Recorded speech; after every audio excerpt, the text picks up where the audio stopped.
नमस्कार, आप देख रहे हैं प्राइम न्यूज और मैं हूं आपके साथ आलोक शुक्ला। यूपी प्राइम में आप सबका स्वागत है। उत्तर प्रदेश में पिछले 24 घंटे में 34,379 नए केस सामने आ चुके हैं, जबकि 24 घंटे में 195 लोगों की मौत हुई है। राजधानी लखनऊ में हालात सबसे ज्यादा चिंताजनक बन चुके हैं। यहां पिछले 24 घंटे में 5,239 कोरोना संक्रमण के नए मामले सामने आए और प्रयागराज में 2013 तो वाराणसी में 1,813 मामले सामने आए। प्रदेश में कोरोना संक्रमण की जो उसके खिलाफ लड़ाई चल रही है उसकी समीक्षा की थी और समीक्षा में माननीय मुख्यमंत्री जी ने काफी नए निर्देश भी दिए हैं। सबसे पहला तो ये था कि आज लगभग 514 जो मरीज हैं वो कोरोना को हराकर अस्पतालों से वापस लौटे हैं। ये एक सभी हमारे समाज के लिए, सभी के लिए हिम्मत की बात है कि इतने लोग जो हैं वो कोरोना को हराकर वापस लौट रहे हैं। प्रदेश में अस्पतालों में ऑक्सीजन की जो समस्या है उसके लिए उन्होंने माननीय मुख्यमंत्री जी ने पूर्ण समीक्षा की और कंट्रोल रूम 24 घंटे का एक कंट्रोल रूम बनाने का जो निर्देश उन्होंने दिया था उसका उन्होंने अनुश्रवण किया। जहां जहां से प्रदेश को भारत सरकार द्वारा जहां जहां से भी कोटा आवंटित किया गया है वहां से जल्दी ऑक्सीजन लाने के साथ साथ जो सरकारी अस्पताल हैं उनमें स्थानीय स्तर पर हवा से ऑक्सीजन बनाने के प्लांट लगाने के भी योजना का उन्होंने समीक्षा की और बताया गया कि स्वास्थ्य विभाग व स्वास्थ्य शिक्षा विभाग द्वारा कुल मिलाकर 31 अस्पतालों में ये एयर सेपरेटर जो कि हवा से ही ऑक्सीजन बनाते हैं, ये एयर सेपरेटर लगाने के ऑर्डर जारी किए जा चुके हैं और वो अगले 10 से 15 दिन में इन 31 अस्पतालों में स्थापित हो जाएंगे। इन 31 अस्पतालों में इन एयर सेपरेटर्स के स्थापित होने से बाहर से ऑक्सीजन लाने की आवश्यकता नहीं पड़ेगी, स्थानीय स्तर पर ही अस्पताल अपनी ऑक्सीजन मैनेज कर सकते हैं। इसके साथ साथ प्रदेश सरकार को भारत सरकार द्वारा भी 1500 ऑक्सीजन कंसंट्रेटर आवंटित किए गए हैं जो कि विभिन्न अस्पतालों में भेजे जा रहे हैं। इन ऑक्सीजन कंसंट्रेटर्स को एक एक मरीज को लगाया जाएगा जिससे कि उसके लिए फिर बाहर से ऑक्सीजन मंगाने की आवश्यकता नहीं पड़ेगी। और इस सबका तात्पर्य यह है कि प्रदेश सरकार पूर्णतः इस बात के लिए सजग है कि ऑक्सीजन की उपलब्धता प्रदेश में बढ़ाई जाए। प्रदेश में जितनी भी और औद्योगिक ऐसी इकाइयां थी जो कि औद्योगिक उपयोग के लिए ऑक्सीजन बना रही थी, उनकी भी औद्योगिक ऑक्सीजन को मेडिकल ऑक्सीजन में कन्वर्ट करके बदलने की उनको अनुमतियां दी जा चुकी हैं और बहुत सारी फैक्ट्रीज जो हैं वो अब मेडिकल ऑक्सीजन बना रही हैं। इसके अतिरिक्त और भी ये प्रयास किए जा रहे हैं, कोई मेडिकल ऑक्सीजन बनाने वाली या कोई इंडस्ट्रियल ऑक्सीजन बनाने वाली ऐसी फैक्ट्रियां जो कि कभी बंद पड़ी हो उनको भी पुनर्संचालित करके उनको भी इस सिस्टम में व्यवस्था में लाया जाए। इसके साथ साथ निजी अस्पतालों को भी प्रेरित किया जा रहा है कि वह स्वयं अपना ऑक्सीजन प्लांट लगा लें ताकि बाहर से ऑक्सीजन की आवश्यकता ना पड़े। इस हेतु एक योजना भी बनाई जा रही है जिसमें कि विशेष इंसेंटिव भी दिए जाने का प्रस्ताव रखा गया है। प्रदेश में रेमडेसिविर की उपलब्धता के लिए भारत सरकार द्वारा लगभग 1,22,000 वायल आवंटित किए गए हैं और वो वायल अब जैसे जैसे शीघ्र जैसे प्राप्त हो जाएंगे, आज भी प्राप्त हुए हैं, वो उनकी उपलब्धता से प्रदेश में जो एक रेमडेसिविर की उपलब्धता जो है वो इम्प्रूव हो जाएगी, वो बढ़ जाएगी। माननीय मुख्यमंत्री द्वारा 10 जनपदों में जहां पर ये संक्रमण का अधिक असर है वहां पर बेडों की संख्या अधिक करने लगभग डबल करने के जो है कार्यक्रम जो चल रहा है उसका भी उन्होंने समीक्षा की और माननीय चिकित्सा शिक्षा मंत्री, माननीय चिकित्सा स्वास्थ्य मंत्री दोनों को निर्देशित किया है कि वह स्वयं लखनऊ में KGMU, बलरामपुर और इलाहाबाद में निजी अस्पतालों, वाराणसी में, कानपुर में, सब जगह जल्दी से जल्दी जो उपलब्ध बेड हैं उनकी संख्या बढ़ाने का उन्होंने निर्देश दिया है। साप्ताहिक बंदी के दौरान सैनिटाइजेशन, फॉगिंग, साफ सफाई, स्वच्छता का भी उन्होंने समीक्षा की और ये निर्देश दिया कि किसी प्रकार की इसमें कोताही नहीं होनी चाहिए, कंट्रोल रूम स्थापित करके समीक्षा होती रहनी चाहिए। विगत 24 घंटों में संक्रमण के 34,379 नए प्रकरण सामने आए हैं। इसी अवधि में उपचारित होकर डिस्चार्ज होने वालों की संख्या 16,514 है इस समय प्रदेश में एक्टिव इन्फेक्शन के कुल 2,59,810 प्रकरण हैं। अब तक कुल मिलाकर 7,06,414 व्यक्ति संक्रमित होने के पश्चात संक्रमण मुक्त हो चुके हैं। कोविड संक्रमित व्यक्तियों में से आज तक कुल 10,541 लोगों की मृत्यु हुई है। विगत 24 घंटों में 1,96,889 सैंपल्स की जांच की गई और अब तक कुल मिलाकर 3,90,89,449 सैंपल्स की जांच की जा चुकी है। इस समय होम आइसोलेशन में लगभग 2,05,000 लोग स्वास्थ्य लाभ कर रहे हैं। बाकी के मरीज सरकारी चिकित्सालयों में, चिकित्सा महाविद्यालयों में अथवा निजी चिकित्सालयों में अपना इलाज करवा रहे हैं या उनके हॉस्पिटल के एलोकेशन की प्रक्रिया चल रही है। संक्रमण तीव्र है प्रदेश में इस समय और इसलिए सर्वेलेंस का कार्य भी तेजी से किया जा रहा है ताकि जो लोग भी लक्षण युक्त हैं या संक्रमित हैं उनकी पहचान की जा सके और उन्हें आइसोलेट किया जा सके। मेरा अनुरोध उन लोगों से है, क्योंकि बहुत बड़ी संख्या है आज जो लोग होम आइसोलेशन में हैं। 2 लाख से अधिक लोग इस समय इन्फेक्टेड हैं जो होम आइसोलेशन में हैं। आप सबों से मेरा अनुरोध है कि कृपया अपने होम आइसोलेशन के पीरियड का, अवधि का बहुत ही गंभीरता के साथ और कड़ाई से इसका पालन करें। आप जानते हैं कि अगर आप होम आइसोलेशन में हैं तो आपके पास अलग कक्ष और अलग शौचालय की व्यवस्था होनी चाहिए।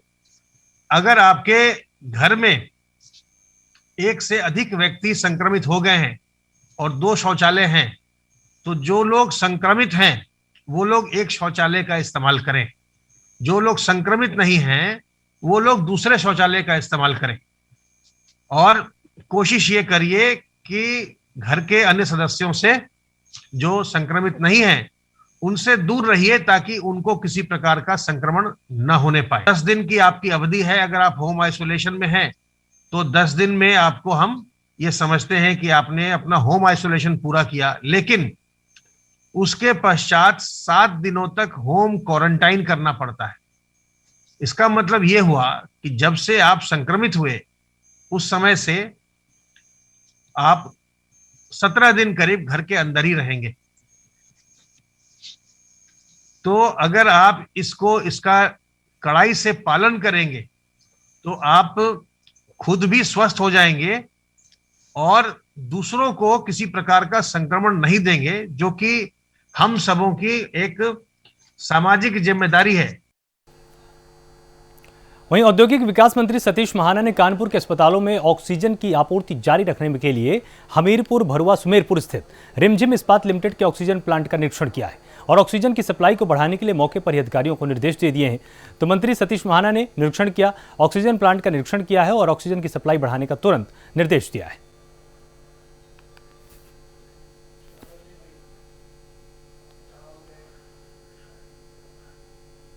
वहीं संभल जिले में बड़ी तादाद में पुलिसकर्मी कोरोना से संक्रमित हो चुके हैं। यहां के थानों और पुलिस लाइन में कोरोना विस्फोट हुआ है।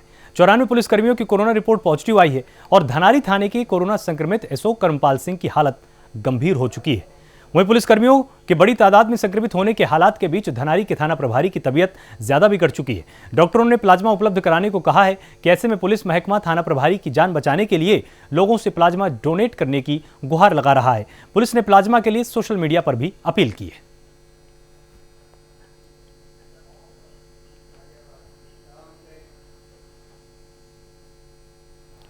गाजियाबाद के इंदिरापुरम के अवंतिका हॉस्पिटल में उस समय हड़कंप मच गया जब अस्पताल में ऑक्सीजन खत्म हो गई। अस्पताल प्रबंधन का कहना है कि अपने मरीज को कहीं और शिफ्ट कर लें। वहीं इस समय अस्पताल में कोविड के 35 मरीज भर्ती हैं। अस्पताल के डॉक्टर युवराज ने कहा कि उनके अस्पताल में एक और 1.5 घंटे के बीच की ऑक्सीजन बची है, जिसको लेकर काफ़ी चिंता हो रही है। वहीं एक मजबूर पिता का कहना है कि उसकी बेटी अस्पताल में एडमिट है। अस्पताल प्रबंधकों ने ऑक्सीजन इंतजाम करने के लिए कहा है कि ऑक्सीजन लेकर आइए। तो अस्पतालों में ऑक्सीजन का अकाल लगातार बढ़ता जा रहा है। अवंतिका हॉस्पिटल में भी ऑक्सीजन की कमी के चलते हाहाकार मचा है। नए मरीजों को यहां पर अब दाखिला नहीं दिया जा रहा।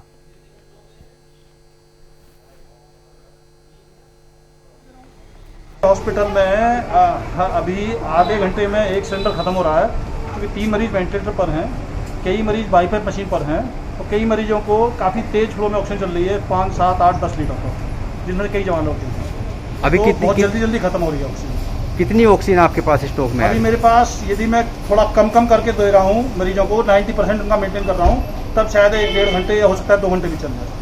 तो जो वेंडर ऑक्सीजन लेके आता था आपके यहाँ, उसका क्या रहा? वेंडर ने मेरे को काफ़ी सपोर्ट किया बीच में। कल रात को भी शायद 2 बार उसकी गाड़ी आई थी, लेकिन एक बार में 5, 7, 8 सिलेंडर दे पाता है जितनी उसके पास आता है। अयोध्या में रामलला के दर्शन करने वाले भक्तों के लिए एक अच्छी खबर है। अब उन्हें राम जन्मभूमि परिसर में ही रामलला के दर्शन का मौका तो मिलेगा ही, यहाँ वो कोदंड राम और राम मंदिर के भव्य मॉडल को भी नमन कर सकेंगे। ये नई व्यवस्था रामनवमी से लागू हो जाएगी। और राम जन्मभूमि के मुख्य पुजारी आचार्य सत्येंद्र दास ने बताया कि राम जन्मभूमि परिसर में भगवान राम के कोदंड स्वरूप को स्थापित किया गया है। वहीं भगवान राम के अस्थायी मंदिर के पास ही राम मंदिर मॉडल को लगाया गया है। भव्य मंदिर का मॉडल लकड़ी से बना है। इसे हैदराबाद के कारीगरों ने तैयार किया है, जो श्रद्धालुओं के दर्शन के लिए राम जन्मभूमि परिसर में लगाया जा रहा है। वहीं कोदंड राम की प्रतिमा ग्वालियर के राम भक्त द्वारा मेटल कोडेड फाइबर धातु से बनाई गई। श्री राम जन्मभूमि तीर्थ क्षेत्र ट्रस्ट ने इसे रामलला परिसर में ही लगाए जाने की व्यवस्था बना दी है। तो अयोध्या में रामनवमी से नई व्यवस्था लागू हुई और रामलला संग कोदंड राम के भी अब दर्शन किए जा सकेंगे। परिसर में भव्य मंदिर का मॉडल भी लगाया गया। राम जन्मभूमि मंदिर का मॉडल जो पैमाने पर उसी अनुसार बना है जैसी कि मंदिर का निर्माण होना है। दर्शनार्थियों को दर्शन मार्ग में ये मॉडल प्रतिदिन दिखाई पड़ेगा और उनकी कल्पना कैसे मंदिर की है वो साक्षात उसका दर्शन कर सकेंगे। अनुराधा टेम्पल हैदराबाद ने इसको 5 महीने में अकथ परिश्रम के द्वारा बर्मा टीक वुड से विधिवत कार्विंग करके, जैसे मंदिर के एक एक पत्थर तराश करके रखे जाएंगे उसी अनुसार तराश करके इसको बनाया है। हम अपनी तरफ से इनको साधुवाद देते हैं। सभी दर्शनार्थियों को इस टेम्पल का दर्शन करने का अवसर अभी से प्राप्त होगा। इसके लिए हम आपको साधुवाद करते हैं, धन्यवाद करते हैं। सहारनपुर में कोरोना के बढ़ते मामले देखते हुए सहारनपुर जीआरपी रेलवे स्टेशन पर जीआरपी ने आइसोलेशन वार्ड तैयार किया है। आपात स्थिति से निपटने के लिए कोरोना मरीजों के लिए आइसोलेशन वार्ड बनाया गया। देश भर में रेलवे रेल के डिब्बे को भी आइसोलेशन वार्ड में परिवर्तित कर रहा है, जिसके चलते सहारनपुर रेलवे स्टेशन पर भी रेलवे डिब्बों को आइसोलेशन वार्ड में परिवर्तित किया गया। जीआरपी ने सहारनपुर के रेलवे स्टेशन के प्लेटफॉर्म नंबर 4 पर एक कमरे को आइसोलेशन वार्ड बनाया है और इस वार्ड में बेड, शौचालय, बाथरूम, ऑक्सीजन और ऑक्सीमीटर की सुविधा दी गई है। तो जीआरपी ने आइसोलेशन वार्ड तैयार कर दिया है। आपात स्थिति से निपटने के लिए इसको बनाया गया और ऑक्सीजन और ऑक्सीमीटर की सुविधा इसमें दी गई है। कोविड के मामले लगातार बढ़ते जा रहे हैं और कोरोना का संक्रमण, चाहे वो बच्चे हों, चाहे बूढ़े हों, चाहे जवान हों, सबको कोरोना का संक्रमण सब में तेज़ी से फैल रहा है। हम यहाँ मौजूद हैं सहारनपुर के रेलवे स्टेशन पे। यहाँ पर रेलवे स्टेशन प्रशासन द्वारा एक नई पहल की गई है और पहल करने के साथ यहाँ पर स्टेशन पे, रेलवे स्टेशन पर आइसोलेशन रूम बनाया गया है और आइसोलेशन रूम में ये सुविधा दी गई है कि यहाँ पर ऑक्सीमीटर होगा, ऑक्सीजन होगा, साफ़ सुथरे शौचालय भी यहाँ पर मौजूद रहेंगे।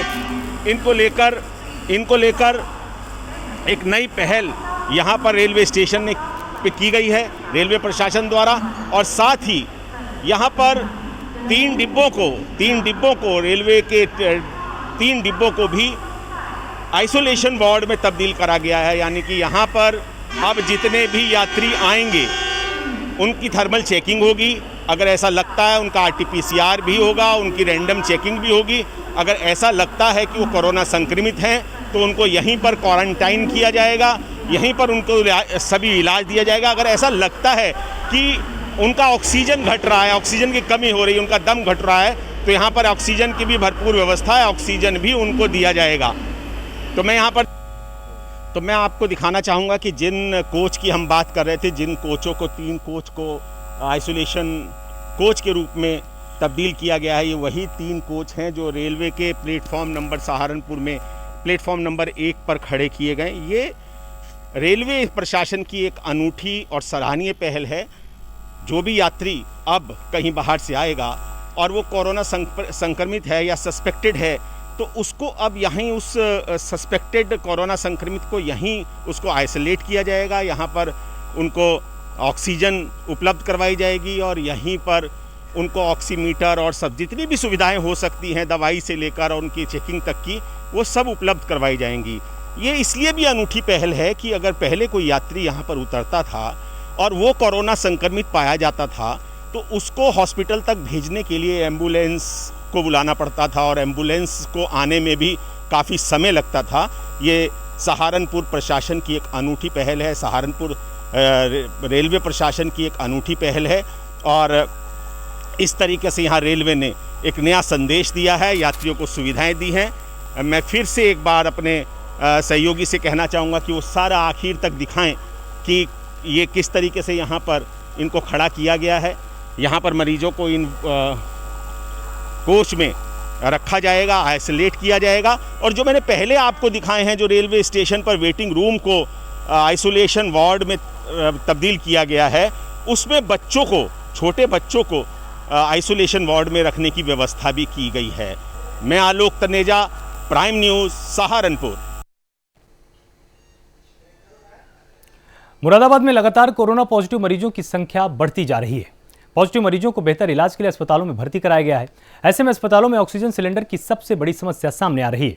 मरीजों को ऑक्सीजन सिलेंडर नहीं मिल रहे, जिस खतरे को देखते हुए मुरादाबाद जनपद में आने वाले 3 दिन का ऑक्सीजन का स्टॉक इकट्ठा रखा गया है। लगातार जनपद के अस्पतालों में ऑक्सीजन की सप्लाई हो रही है। वहीं पहले के मुकाबले अब 3 गुना ऑक्सीजन प्रतिदिन अस्पतालों को भेजी जा रही है, जिसकी मॉनिटरिंग जनपद के आला अधिकारियों द्वारा की जा रही है। अस्पतालों में ऑक्सीजन की सप्लाई को और भी तेज किया गया है और 3 दिन का ऑक्सीजन का स्टोर तैयार किया गया है।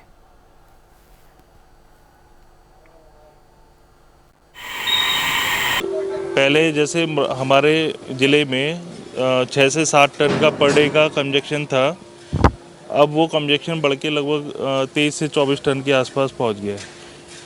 मतलब आप ये मान के चलिए 4 से 5 गुना डिमांड यहाँ मेडिकल ऑक्सीजन की बढ़ गई है। क्या लग रहा है आपको? सर, प्रशासन का पूरा साथ मिल रहा है और जितने भी अधिकारी हैं सब आपस में कोऑर्डिनेट करके जहाँ भी थोड़ी सी ज़रूरत ज़्यादा डिमांड के हिसाब से सप्लाई की पूर्ति की जा रही है सर। तो दिल्ली में बढ़ते कोरोना के मामलों को देखते हुए दिल्ली सरकार ने 6 दिन का संपूर्ण लॉकडाउन लगाया है, जिसका असर जनपद इटावा में देखने को मिलने लगा है।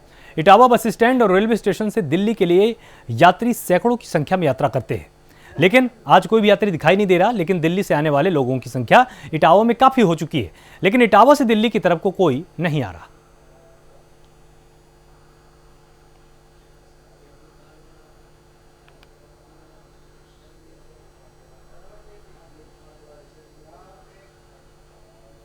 लखनऊ में बीमार सिस्टम की एक और तस्वीर सामने आ चुकी है। एसजीपीजीआई में कोविड जांच के लिए संघर्ष करते लोग सोशल डिस्टेंसिंग भी तार तार करते हुए नजर आए। एसजीपीजीआई अस्पताल में लंबे इंतजार के बाद भी कोविड की जांच नहीं हो रही। एसजीपीजीआई अस्पताल में अव्यवस्थाओं की एक और तस्वीर सामने आ चुकी है।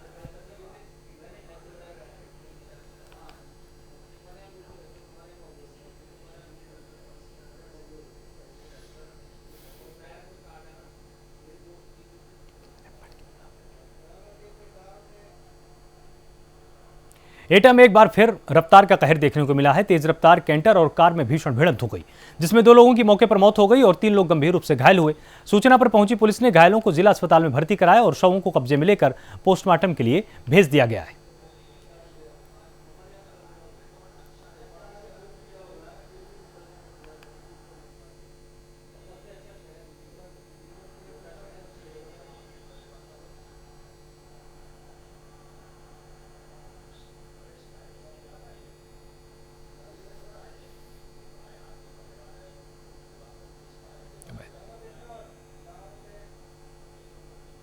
बिजनौर में बढ़ते कोरोना संक्रमण को लेकर पुलिस प्रशासन बिल्कुल सख्त हो चुका है। पुलिस ने बिना मास्क के घूम रहे लोगों के खिलाफ चेकिंग अभियान चलाया।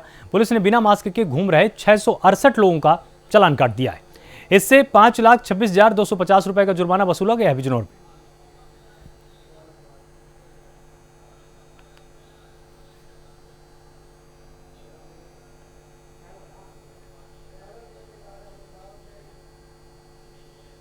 शाहजहांपुर के कटरा क्षेत्र के हलास नगरा रेलवे क्रॉसिंग पर गुरुवार को चंडीगढ़ से लखनऊ जा रही चंडीगढ़ लखनऊ एक्सप्रेस ने क्रॉसिंग से गुजर रहे ट्रक, डीसीएम और बाइक को टक्कर मारी है।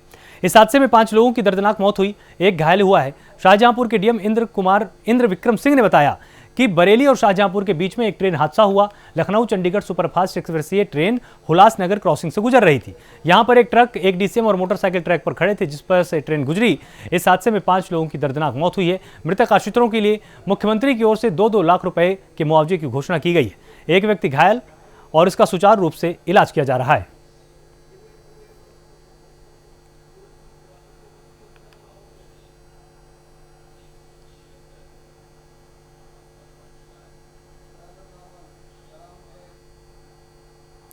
वहीं जालौन में पिछले 7 दिनों में कोरोना संक्रमण की वजह से 14 लोग अपनी जान गंवा चुके हैं। इसकी जानकारी जिलाधिकारी कार्यालय की तरफ से जारी की गई है। दरअसल जिले में कोरोना संक्रमण इस कदर तेजी से फैल रहा है कि मरने वालों का आंकड़ा लगातार बढ़ता जा रहा है। हालात ये हो गए कि शमशान घाट पर अंतिम संस्कार के लिए जगह कम पड़ रही है। उरई के बैकुंठ धाम शमशान घाट में इसी तरह का नजारा देखने को मिला है। यहाँ पर शवों की संख्या चौंकाने वाली थी। हैरान करने वाली बात यह है कि 21 अप्रैल को सरकारी आंकड़ा 4 मौतों का है, लेकिन कोविड की मृतकों की संख्या ज्यादा है। साथ ही मृतक के परिजनों ने भी अस्पताल प्रशासन पर गंभीर लापरवाही के आरोप लगाए।